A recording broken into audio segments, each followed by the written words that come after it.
sa pagpalambo sa pagtuo, gihulagway dinhi sa atong ebanghelyo mga igsoon nga dili gyud sa tanang higayon maunata sa pagtuo. Nay usahay maawahita, nga nasa usahay maunata pero maunhan ta sa naulahi. Una nga niingon si Jesus, daghang nauna maulahi, daghan sang maulahi mauna. So sa pagtuo, unsa may importante sa pagtuo? Dili ang kanus-a ka mituo. Kay para sa Ginoo, kung dugay na kang magtutuo, bag-o pa kang magtutuo, wa gid nay diferensya. Ang importante, unsa kalawom ang imong pagtuo. Lingiyay mong tupad. Ing nahapit naman jud ka mupanaw. Ing na lawom na imong pagtuo. Ing na. Tanaw na to anirong nanimba, mga tiwasonon kay naong nya. Tugay na mo sigig simba. Lawom na. Kay basin ba ang awahing nituo, lawom noong kay pagtuo niya ang nauna, mumabaw na noon. Awa na, walay kapuslanan. Kay lagi giingon lagi na ni Kristo pagsulti, daghang nahiuna, maulahi. Daghang sang maulahi, mauna. Muna si Juan, nauna siya abot sa lubnganan kay kusog kay siya mudagan. Pero wa siya musulod. Si Pedro nga nauwahi ning sud yung diretso. Nisunod sad siya. Nya mituo. Kinsa may mas lawom nilag pagtuo? Kaya alam mo paghukom. Ampot lang. Kinsa lawom nilag pagtuo? Unsa may mga timailhan nga ang imong pagtuo lawom na? Unsaon? Ang una gyud mawa ang imong kahadlok o panagana. Si Juan pag abot niya sa lubnganan nili ra siya pero nanagana siyang musod kay na-apply sundao ditong duslakon kagitso. Pero si Pedro wa managana, nilahos gyud. Kamong mga asawa, wa na mo'y panagana sa inyong bana. Kinsa dinhing mga asawahan, wa na gyud managana, way pagduda sa iyang bana. Tasa kamot? Bahalag di mauli inyong bana, wa na gyud nay problema. Bahala nagdi na makontak inyong bana, okay ra gyud mo ana, no? Mawa na ginang tanang kabalaka, kahingawa, kahadlok. Okay mo ana? Oy, mga naong ninyo, managyaw-yaw. Mauna, kung mituo ta nga ang Ginoo nag-uban na tong tanan, ang Ginoo nasayod na tong tanan, nanong mabalaka pa man ka? Di ba? Dili man kita maoy magbalantay. Ni kuyog-kuyog lang ta sa maayong magbalantay. Pero dili kita maoy tig-secured sa kinabuhi sa atong isig katao. Ang Ginoo mao nay atong gituohan, the Lord is my shepherd. Dili I am your shepherd. No. So ayaw kabalaka. Pero naas yas imong kiliran at timanagid siya as if there is no more other day nga imo pang mabuhat na. Buhata gidayon matud pa ni Kristo, buhata dayon ang imong mabuhat karon. Ayaw i-postpone ugma kay basig din amo abot ang ugma. Muna kung ikaw asawa o ikaw bana, magbungul-bungulan na nimong imong spouse, nya maingon dayon ka, di pa ako ready makiguli ay ugma na lang tingali. O nyag mamatay ka karong gabi magkauli pa mo. Basig di na. Karon gid ayong gabi Nang na ako nailhang couple nga mag-away sila pero inigkatog nila di gyud matog, di gyud mohigda ang asawa basta dili mag-unlan sa bukton sa bana. Ila ginang gihimong murabag covenant bahala nag-away ta, basta di gyud ko matuog nga di mag-unlan sa imong bukton. Ndo tanong, may ngagong bana ko kuno usahay, matuog niya, lami ang tukon lagi. Kaya galagot pa mang bana, mo unlan man gyud, ana, yakos mo ang naong, ni unlan, lami algi kunong tukon, pero madugay, maulian naman lang sa kuno siya. Ingon ana, nga nasa ko'y couple nga na ilhan, ani laom-laom na sa tingin lang pagtuo. Di gyud sila mangaon nga di magsaw og plato. Usar gina ilang plato, bisag moadto pa na sila lain nga mga balay, mangumbira, usar gina ilang plato. So bisag ang ilang naong nagkinusmuray, magsaw gina sila kaon.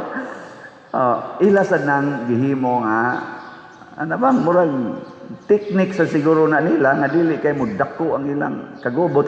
Syuda unsa magsige gimo kinusmuray nga sawo magimo plato. Ana, ilingay mo ito pa din. Naunsa sa teknik ninyo. Naunsa inyong teknik. Ambot lang ninyo. Ambot. Pangutan ako nung pare, unsa sa teknik na mos madre. Oy, wa mi atong unlands bukton, wa sa mi anang sahog plato, ang amo pakubalay tuhod. Hala, luhod ya, luhod. Ampo. Sakripisyo. Ana, bahala na basta mulawom atong pagtuo, mawa na ng kahadlok, mawa na ng kabalaka. Ikaduha, kusog itang musangyaw sa atong pagtuo. Di gid ta kapuyan nga musangyaw sa atong gituuhan. Basta lawom na kag pagtuo, di gid ka kapuyan og sangyaw. Muna diri sa atong unang pagbasa, ningon gid si San Juan, amo gining isangyaw kay amo gining napamatud-an, nahikap gyud ni namo, nadungog gyud ni namo. Kama bag kumbinsido gyud kayo ba? Bisan pag ingnon ayaw na mo pagsigpanabi, ana patyon gyud mo namo, presohon mo namo, absige lang gyud sulti. Kinsa ninyo dinhi ang musangyaw gyud nga pamalit gyud mog slat, taas ang kamot. Sige na. Di ko maingon kinsay ni palit, kahibawa mo ko ni palit na mo, kinsay mamaligya yung slat, way hunong. Hinay kay mga kamot. Loy. Maunang minus kay taghalin sa slat, hinay ba hinay. Pero pakusgi na ninyo, kung nituo mo kining atong slat, mauni ang sulbad sa atong mga problema din his parokya. Di. Panghingos ganta ni, wala mo kakita og unsay epekto sa atong slat. Di din ninyo mahikap ang resulta sa atong slat-slat. Kay tingog bang hikap. Isangyaw lagi na, isangyaw pamalit mo slat. Kay sus tan-awa unsay resulta. Sige tagpalit. Atong CR na nindot. Nindot ba atong CR dito? Kana wa pa kay nato tinud-agan ni gihimo, arang-arang nagnaong nya ang atong grounds, no, dinha sa atubangan og narisluyo, nindot na ba? Nindot sa sulti gyud mga sinuhulan. Nya kaning atong ceiling, tanawa, okay na ba? Hasta atong mga kilid grills, no. Ang sunod nato karong atakihon aron atong humnon ang atong bell tower. Naghuwat na lang ta sa actual costing at 3-in-1 man na diha nga project, bell tower, new CR o adoration chapel o sara na kalugar na diha na. So muna na atong atakihon nasaman, okay pa mo ana? Ayo ha. Nya sunod kaning atong tanang lingkuranan ato ning ilisan tanig kana bang iniglingkod nimo di nakaganahan mo barog. Atong panindutan di ba? Kaya wala, agay-ay naman na, hapit naman sa mga impas, liwat man na sa naglingkod na. Nangatangtang na magani ng mga sandiganan, ito lang nang ilisag plywood. Pero sige lang, ipawahi lang na nato, kaya unahon sa nato tong dito, adoration, aron maduhan na ni kabuk atong CR, yan ang nagitay adoration, nindot natong bell tower. Pwede na mo mga matay kay nigbagting, ikaw naman kayo, kanang nindot na ba? Ang sa ito na binagtingan sa patay. Ang sa ito na, Ano to? Tikong-kong. Ana, ato panindutan, isugda naman na niya ang ikatulo na tong pagikonon, o pa sa ni siguro, o maikatulo ba, o mao ba ni ang ikaduha, maghimo gid ta og mortuaries. Mortuary ba, kanang hayaanan ba? Haron, dili na kayo mo maproblema asa mo hayaon. No? Okay mo, ana? Di, okay man ka. So, daghan kita kung nga projects. Unsa may makaluwas? Slot. Unsa to'y meaning sa slot? Sacrifice. Ang S, ang L, love. Ang O, offering. Ang T, treasure. So, mayuhay. Unsa may ito mga slot? Ang grace, 100 pesos per slot. Nya naani 70 slot challenge, tag 7,000 per challenge. Di pa ko ka-update karon kay wala pay bangko basig ugma tingali basig maka-update. O niya ang sunod atong slot ang PPSC. Tag 100 yapon ni pesos. Nya doon na ni siya 162 slot challenge. Nga tag 16,200. Mao ni ang atong gigamit dinhi karon sa atong mga projects. Nya ang DPR mao ni ang atong itukod og mga balay. Nya imong kalimot sa atong menteryo ha. Ang atong menteryo gisigihan atong improve. Karon gasige ta dito construct og bag-ong mga nitso kay paspas mang patay. Mura na matagi ato dito. Nya katong mga habwaonon nga 5 years na palihog coordinate na mo sa atong parokya dinhi sa atong parish office kay aron sa paghabwa o pagbalhin ngadto sa ato mga bond chambers. Unya kanang og di mo coordinate, amo mong paningkamutag kontak, amo sad nga habwaon na lang di mi mananghid ninyo og ibutang nato sa atong common bond chambers. Nya maghimo pa ta dito og CR, maghimo pa ta dito og kanang murag circumferential nga kaning driveway para makalibot-libot ngadto og naay maglubong. So dako-dako patag trabahoonon sa atong menteryo pag-improve hasta pang atong entrance ato patong tarungon kay pitos kaayo ana. So padayon lang gyud mo kamatay. Padayon lang gyud mo slot naman ang kamatay naman ang slot man dito. So ato gyud nang i-improve. Og mauni ang magpakita nga kitang taga parokya ni San Tiago Apostol, parokyano ni Santiago Apostol, lawom-lawom og pagtuo kay makita man, mahikap man ang resulta. Masabwag ba makita na tong nagkahiusa ta. Ug ang ikatulo matimaan nga lawom ng atong pagtuo kanang andam na tang magpakamatay sa atong gituuhan. Ug unsaon man pagpakamatay kana yung paghigugmas kaaway. Ang atong mga santo labi na si Santiago Apostol, sila si San Juan, San Pablo ug uban pa, San Pedro, nagpakamatay sila tungod kay nahigugma sa ilang kaaway. Last na lang lingi na hapit naman matapos ang tuig. Naapa kay kaaway? Mangutan abay na naapa kay kaaway diha. Sus nindo taon ta kun ang atong mga political leaders, gikas presidente, hangtod Dios kinaubsan, maghigugmaay na gyud, magpasayloay, unya magtuman sa sugo nga atiman na ang akong mga karnero. Katubang gisugo ni Jesus ba ngadto ni Pedro, atiman na ang akong mga karnero. Mga leaders, nga political leaders, kamo maging nagkupot sa among mga buhis. Atiman na ang mga kabos nga Pilipinos.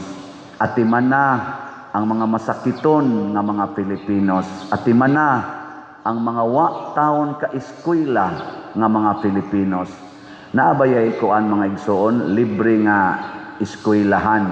or pag-eskwela. Nya ang atong DepEd nagkuan nangitag mga partners nga mga businessmen nga mo provide sa facilities nga maka-accommodate og classroom, maka-accommodate og dormitory nga maka-eskwela ang mga estudyante unya ang mo finance sa ilang pag-eskwela sa mga kinahanglanon gikan sa DepEd. Mura ka ng TISDA ba inana.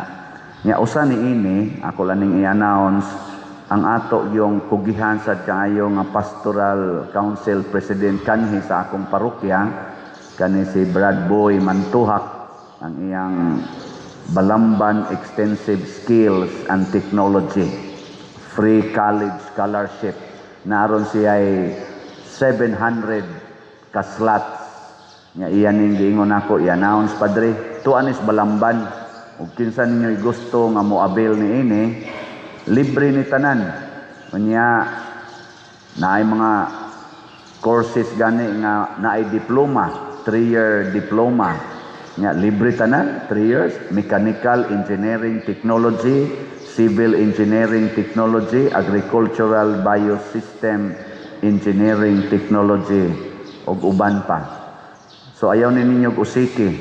Nindot ni nga programa nya kay bawo sa ko aning Brad Boy nga grabe kayo ni dedication sa pag-atiman sa mga estudyante. Usa siya sa mga awardees sa DepEd tungod sa iyang pag-cooperate, pag-support nining programa sa anang TISDA na atimanon yun ang mga estudyante. So naay 700 slots, first come, first serve. Gusto mo brochure niya sa atong opisina. Kamong taga dinhi, kamo sang dili taga dinhi, lain-laing lugar sa Pilipinas nya gusto mong mo eskwela dito sa Balamban, ala adto kay pwede ra mamog stay in dito, libre naman tanan. Ambot og mamatay ka mo libre basag ka ang lubong basta buhi lang mo kay eskwela lang, graduate yun mo ana. Kay wa gi-appeal dito ang Boreal. Ay lang sa mog pakamatay pag tinarong lang sa mog eskwela. Ana. So kini mga buhat ni nga ipalambo gyud untag maayo sa atong mga gobyerno kay buhis man ni nato ato maning mga buhis og makahimo ra gyud sila niini kun ang ilang pagtuo lawom na rooted, deeply rooted in faith in Jesus niya following the footsteps of Mama Mary and the apostles, especially ni San Juan nga ebanghelista.